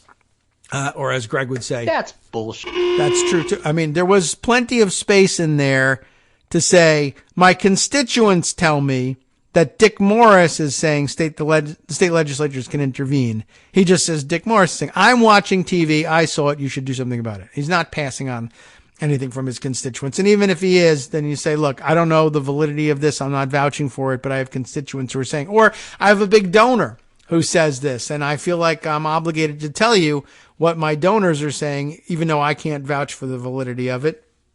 Even that would, that does sound like after the fact BS. Backfill to me, anyway. Let's see. The next day, Representative Greg Murphy of North Carolina. We should declare war against the Carolinas, I think, at this stage. This is really ridiculous. The next day, Greg Murphy sent Meadows a couple of texts with another version of the state legislature strategy gleaned from the far-right website Revolver, which is run by Darren Beatty, a former Trump White House speechwriter who was fired from that post in August of 2018 after it was revealed he participated in a 2016 conference with a high-profile white nationalist. Remember when they still purged people for that? Murphy's text was largely copied and pasted from a Revolver article that claimed, quote, "The vote has been hopelessly contaminated. Republican state legislatures must now move to appoint pro-Trump electors." Why are we not pursuing this strategy? Murphy asked before sharing the text from the Revolver article, adding, "Please pay close attention to the very last paragraph." The text logs did not include any response from Meadows. Murphy did not respond to a request for comment. You could go and take a look at the Revolver article if you want to see what is in the very last paragraph. Why are we not pursuing this strategy? Because it's counter-democratic. That's why. It's a coup. But thanks for asking, on the record. On November 7th, shortly after news outlets called the election for Biden, Norman sent a message encouraging Meadows to set up a game plan and, all caps, fight. Guys, if there was ever a time to stand with our leader who has strengthened our military, stood for life for the unborn, supported Israel, built the wall, appointed conservative judges, act, because that's how he thinks, etc. is, anyway. Spelled, but let's see. And we lay down and abandon him, all caps, just because the biased media has called the election? 2 question marks. That's funny. We lay down and abandon him just because he lost. Yeah, we transfer power peacefully in this country. Now is the time to fight and, all caps, advocate for a recount in Georgia, which G-A-A-Z, and then spelling out Pennsylvania with 2 exclamation points. What our delegation is doing in SC, remember, he's from South Carolina. He wants a recount in Georgia and Arizona and Pennsylvania. Where are you from? South Carolina. What our delegation is doing in South Carolina is gathering on the State House steps on Tuesday to advocate for standing with our president and other arguments/options that are at our disposal. For anyone willing to discuss our game plan, please let me or anyone else know, and let's get on a conference call with concrete plans of action. I will go anywhere, anytime to help our cause. Bottom line, it's time we, all caps, fight for the one person who has changed this country, 2 exclamation points. Way too soon to give in now, 2 exclamation points. As Trump's allies, we're trying to come up with a plan on Capitol Hill. Far-right activists were also gathering to protest the election around the country. The text log shows Meadows was in communications with Amy Kramer, who organized the March for Trump bus tour and ultimately helped plan the January 6th rally on the White House ellipse, where the former president spoke and urged the crowd to fight like hell before many of them marched to the Capitol as it was being stormed and to do the storming. Messages in the log also highlight how Republican members of Congress were participating in a series of pre-January 6th election protests around the country. On the afternoon of November 7th, Kevin Brady of Texas wrote Meadows to let him know that he had spoken at a, quote, defend the president rally in his home state. Ask the crowd to cheer for our president. They are still in the fight, Brady wrote. I will pass it to POTUS. Thank you and thank them, Meadows replied. And I think a lot of this stuff, that Brady's message in particular, I think really highlights that these are people who have learned along the way that this White House was susceptible to that sort of flattery. And if you texted the chief of staff just randomly, boy, do I support the president. Just the other day, I was out there saying, I can't wait to kiss the ass of Donald Trump. And people cheered for me. Please tell the president, and they hope that they'll tell him that and that the president will say, that's really great. I love the idea of this guy kissing my ass in public. I'm going to remember that, and I'm going to call him Mike Kevin. Mike Kevin, he wants to kiss my ass. That's really great. I'm going to give that guy nothing. I'm going to cost him his election, probably. Anyway, But that's the sort of thing. I think that people just got in the habit of trying to text tidbits like that in hopes that they would be praised in Trump's ear at some point. A spokesperson for Brady provided a statement to TPM suggesting that he was simply trying to be helpful and encouraging. On the fourth day, all right, whatever. So that was his claim. He has a flowery way of saying it. Brady's spokesperson also emphasized that he was not one of the 147 Republicans who objected to the election results. And now, once again, now time to head into our third break. You see how much there is on this stuff. There's an awful lot. Conspiracy theories, he continues, are a major theme of Meadows' messages with Republican members of Congress following Trump's defeat. On the evening of November 7th, Ted Budd, now going to be elevated to the Senate, shared a message claiming there were links between Dominion voting systems and billionaire George Soros. And he's going to be in the Senate? Dominion was a focus, of course, of many 2020 election conspiracies that were thoroughly debunked in some of the messages to associates. Well, let's get back to that after this break. Hi, I'm Scott Anderson, the guy that writes the daily summary for this show, Kagro in the Morning. Thank you to everyone that supports this show. Many of you send donations through PayPal, Patreon, Square Cash, Radio Public, and so on. Some of you write your own essays and send them in, or read articles with your own commentary. We appreciate it. Now, some of you are listening to this and thinking, I'd like to help, but isn't there something I could do that wouldn't require money or effort? Why, yes, there is. You can just like us. On Daily Kos, they call it the recommend button. YouTube has a thumbs up. There are hearts and likes and love buttons. Tap our love button. Tap our love button every day. Share our shows and summaries on Facebook and Twitter, YouTube and iTunes, Stitcher and Amazon. Most of these places allow you to write a review, so a sentence or two would be great. Recommend us to social media, or tell your friends to listen to the show. You aren't just helping us, you're helping them find their new favorite thing to listen to. You could change the world. So thank you in advance from me and everybody else in the world.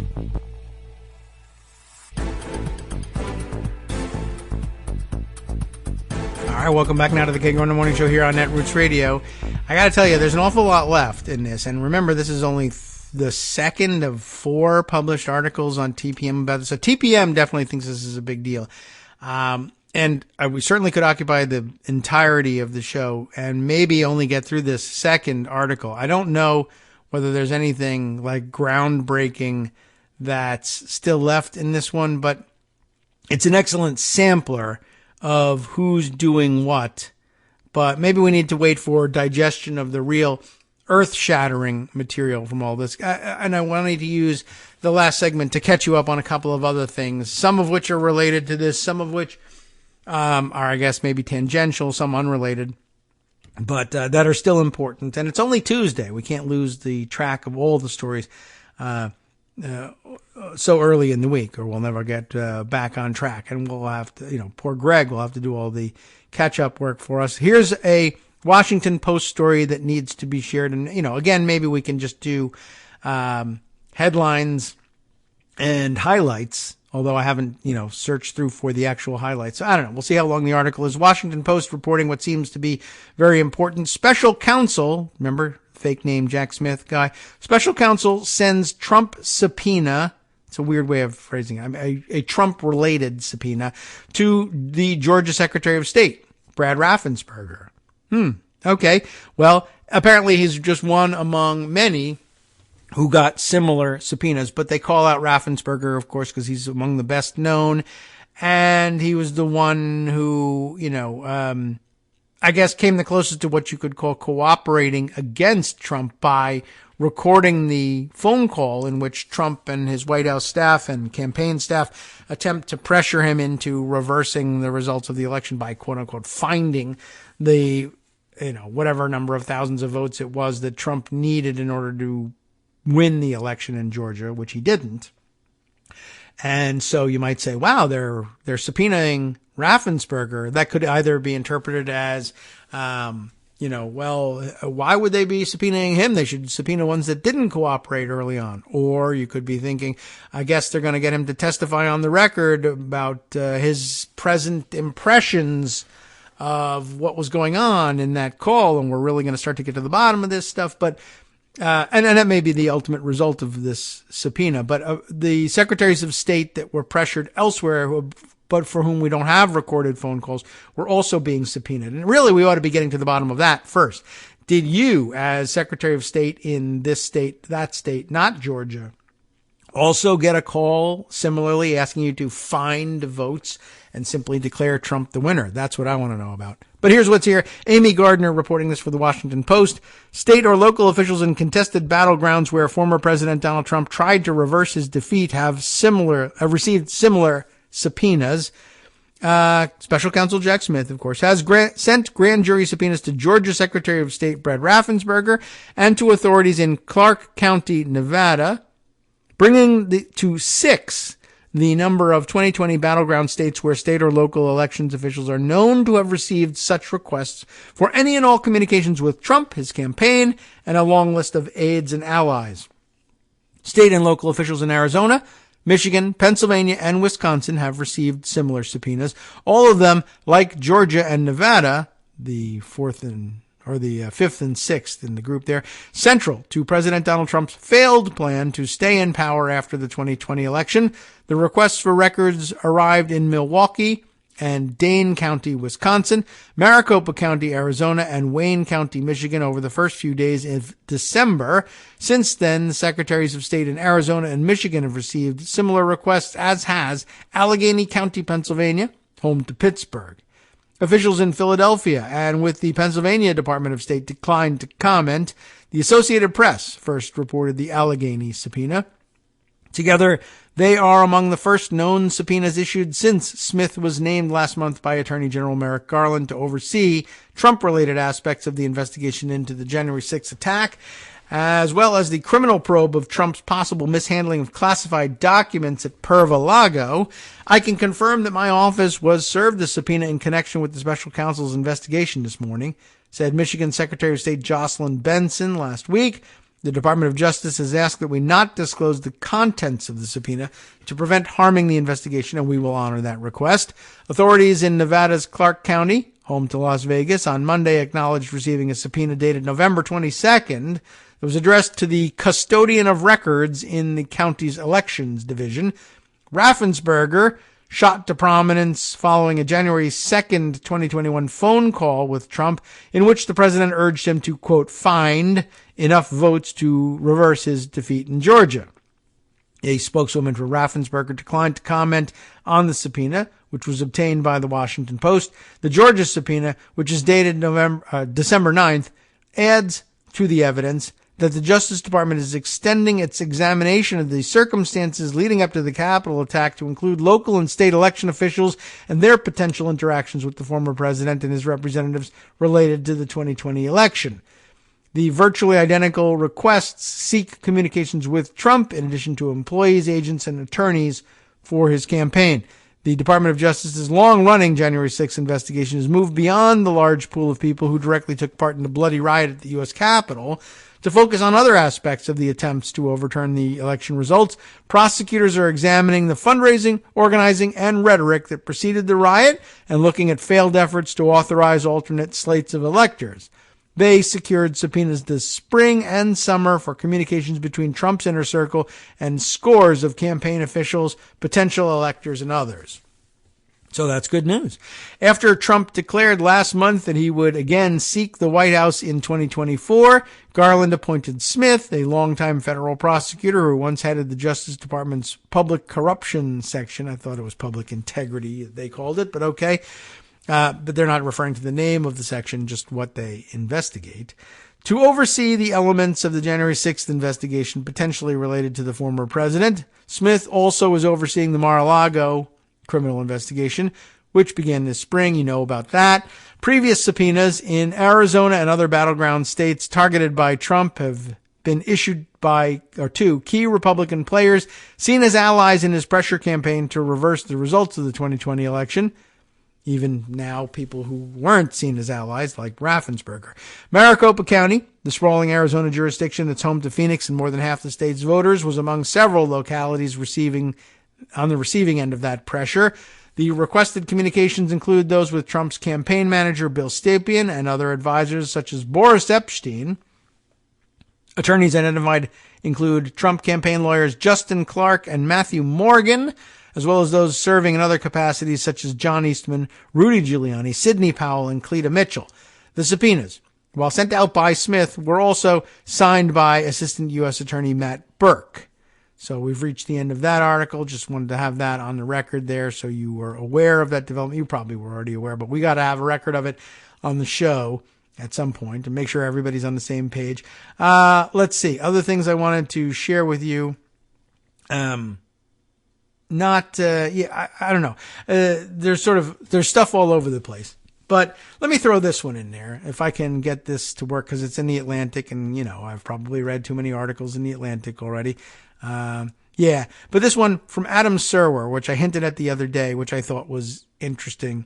And brings us, back to the Twitter side of things these days, and just explaining, the lunacy of the far right at the moment, as opposed to dissecting the January 6th thing, which I'm sure, we're definitely going to return to. TPM has invested an awful lot in this, and I feel like we should comb through it. But first, we'll read this version of why conservatives invented a right to post. This is, I think, Adam Serwer's crack at what the hell are all these idiots talking about when they say things like it's a First Amendment violation to say that either my misinformation on Twitter ought to be suppressed, or for you to do the imaginary thing of quote unquote shadow banning me and therefore depress the number of people who see my brilliance.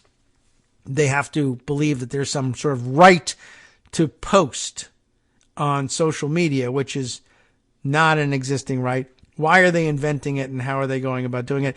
You have a right to free speech as long as you're saying what conservatives want you to say, says Adam Serwer in The Atlantic. Early December, he begins, might have marked the first time anyone ever asserted a First Amendment right to see the president's son's penis. That's as blunt as you can put it. An argument that the framers likely did not anticipate. Now, it's his adult son, of course, and that's important in some ways, somehow, I guess. But, yeah, I mean, they're essentially arguing for the right to be able to disseminate that photograph. And isn't it a First Amendment right? It's free speech, right? Well, I mean, it certainly wasn't what the founders had in mind. You're probably right about that. And that's not to say that it can't be supported, but I haven't seen it supported properly and correctly yet. But anyway, in November, the billionaire Elon Musk purchased Twitter, proclaiming himself a free speech absolutist, and I suppose that would be the ultimate expression of free speech absolutism, certainly. This in defiance of a rather extensive record of retaliating against speech that he opposes. A month later, Musk, citing 5 tweets that had been deleted at the Biden campaign's request in October of 2020, asked, if this isn't a violation of the Constitution's First Amendment, what is? And the answer is, well, there's a long line of precedents and body of law about what is and what isn't, and we've been litigating it for several hundred years, and you should go read that. But anyway, this isn't. The tweets in question, of course, included explicit pictures and video of President Joe Biden's son, Hunter, unambiguous violations of the platform's standards. Nevertheless, the Fox News pundit Tucker Carlson called their deletion a, quote, systemic violation of the First Amendment, the largest example of that in modern history. I mean, he'll just say anything. There are some problems with this assertion. One is that Twitter is not the government, and so it is not bound by the First Amendment. True. Another is that the Biden campaign was not the government either, and was also not bound by the First Amendment. Still another is that there is no constitutional obligation for private actors to host images of a candidate's son's penis. And indeed, rather than a violation of the First Amendment, the choice not to host such images is itself an exercise of free speech, in case you were wondering. The catalyst for these novel interpretations of the First Amendment. I guess at this point, I just paused to say, I guess this can't come as a surprise in an atmosphere where the Republican conservative, whatever, interpretation of the elections clauses in the Constitution include the right to say, let's have an election, but if we don't like the actual results of the election, we can go back and pretend we never called for an election in the first place and just declare a winner and name our own electors.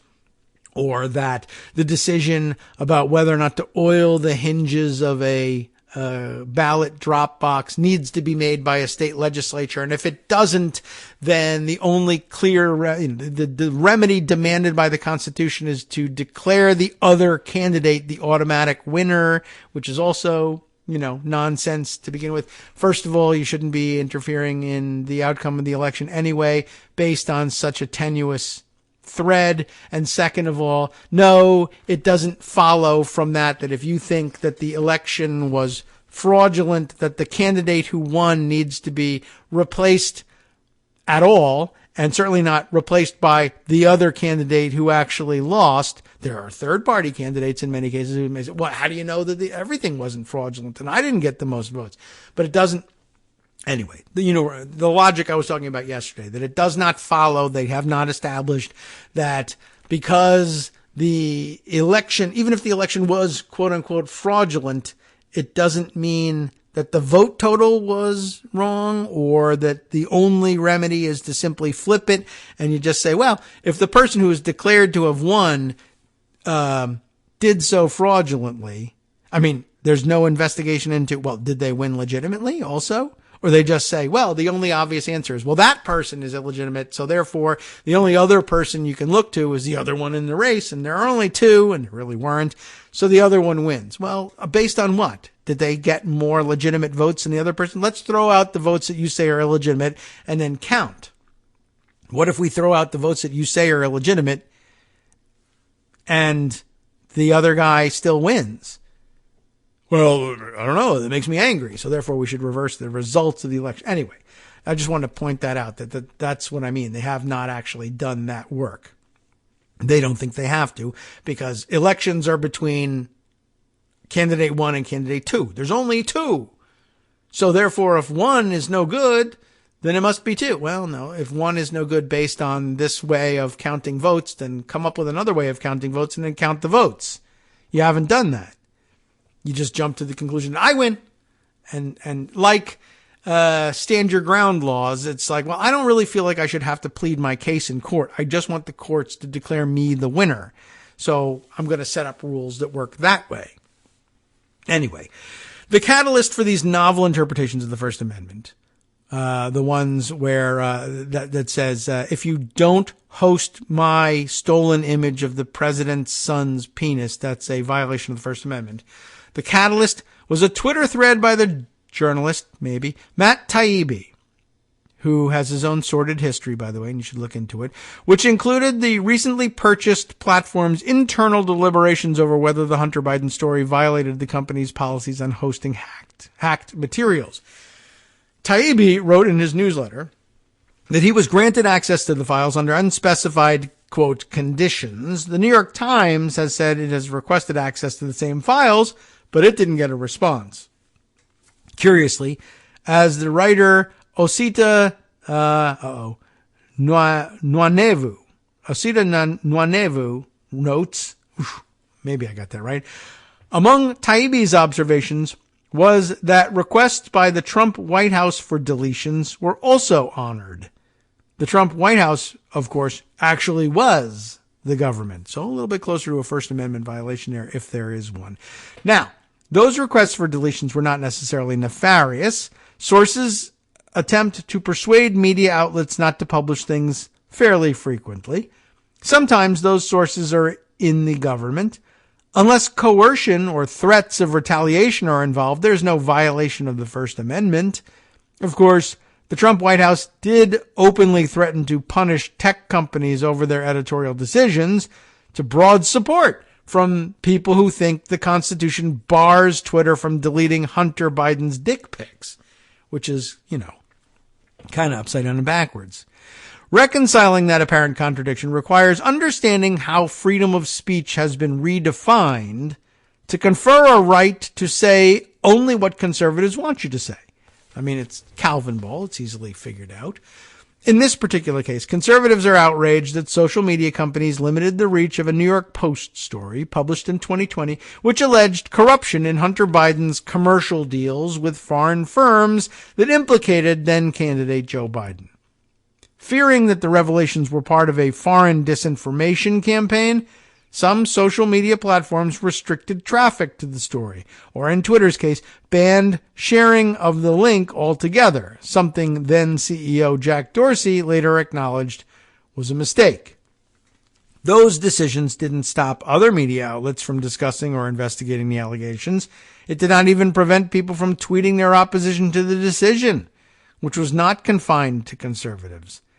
Observers from across the political spectrum raised concerns about both the decision and what it said about the power and influence of tech platforms. As my colleague David French writes, rather than suppress the story, the actions of social media platforms launched a national debate that's still not over. Which, I guess that's okay. But that wasn't enough. Conservatives wanted the Hunter Biden story to derail the Biden campaign and pave the way for a Trump victory. They have now convinced themselves that it was somehow a constitutional violation for private companies not to take the bait, and that the state should force them to do so in the future because we are for small government. The insistence that social media companies should not be allowed to make editorial decisions about what is welcome on their platforms, that it violated the Constitution for a publisher to reject a story it saw as unreliable, that a private company is obligated to let you use its platform to hurl racist slurs at strangers from behind the safety of a screen. This understanding reflects a belief in a new constitutional right. Most important, this new right supersedes the free speech rights of everyone else. It is the conservative right to post. Pat Tornillo wanted to debate. In 1972, after the Miami Herald editorial page called the union leader and congressional candidate Czar Tornillo and endorsed his opponent, Tornillo invoked a 1913 state law that created a right of reply for politicians and asked the newspaper to give him space to respond. The Herald refused. Tornillo sued all the way to the Supreme Court, which unanimously struck down the law on the grounds that any law compelling an outlet to publish that which reason tells them should not be published is unconstitutional. Acknowledging fears that media concentration had placed in a few hands the power to inform the American people and shape public opinion, and so produced a homogeneity of editorial opinion, commentary, and interpretive analysis, the justices nonetheless concluded that the First Amendment barred the state from deciding what a newspaper can publish. Deciding what or what not to publish, the justices concluded, was an essential component of free speech. The choice of material to go into a newspaper and the decisions made as to limitations on the size and content of the paper and treatment of public issues and public officials, whether fair or unfair, constitute the exercise of editorial control and judgment. The justices wrote in 1974, "It has yet to be demonstrated how governmental regulation of this crucial process can be exercised consistent with First Amendment guarantees of a free press as they have evolved to this time." Tornillo, in other words, did not have a right to post on someone else's platform, even if the platform was powerful and influential, or even if it was politically biased. The First Amendment has always been intended to stop government regulation, not private regulation. Mukund Rathi, an attorney for the Electronic Frontier Foundation, told me, that's Adam Serwer, it's true that many users are often frustrated by the way that private publishers, including social media platforms, regulate speech. They're often frustrated when platforms take down their content or deprioritize or demonetize their content, but these are all things that platforms have the right to do. And this is something that the Supreme Court has recognized going back centuries, not just 1974. But that was before social media and before a right-wing federal judge butchered the First Amendment and assembled a conservative right to post out of its corpse. Here again, the activist Trump judges who just, declare they want this to be the outcome and construct whatever's supposed to look like a theory to prop it up. For the past few decades, I guess there's an example here, conservatives argued that virtually any restriction on corporate speech violated the First Amendment. Most infamously, the Supreme Court ruled in the 2010 Citizens United case that restrictions on corporate electioneering were unconstitutional because, as Justice Anthony Kennedy wrote, the civic discourse belongs to the people, and the government may not prescribe the means used to conduct it. Justice Antonin Scalia went further, arguing that to exclude or impede corporate speech is to muzzle the principal agents of the modern free economy. Conservatives have previously classified interfering with editorial content as a form of muzzling, even when businesses are trying to avoid regulation that has little to do with expression.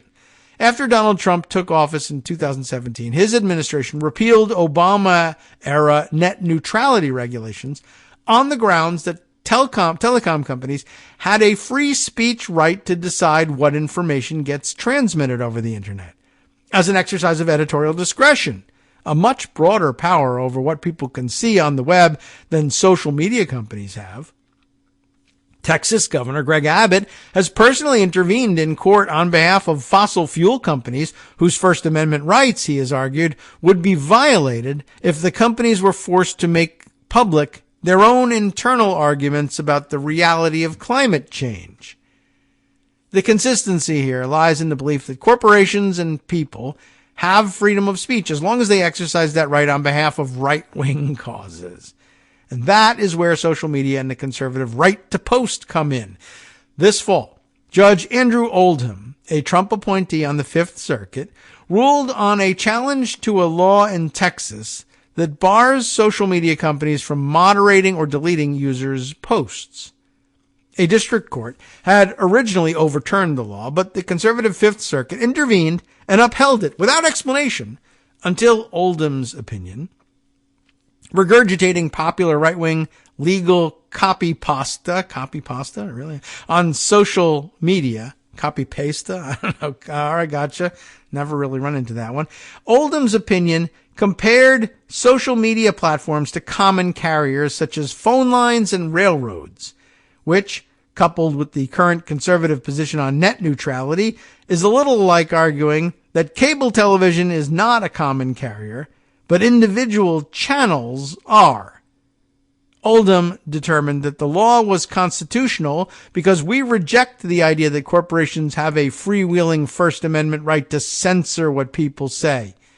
The court, in other words, embraced the idea that the state of Texas has a right to determine what people say.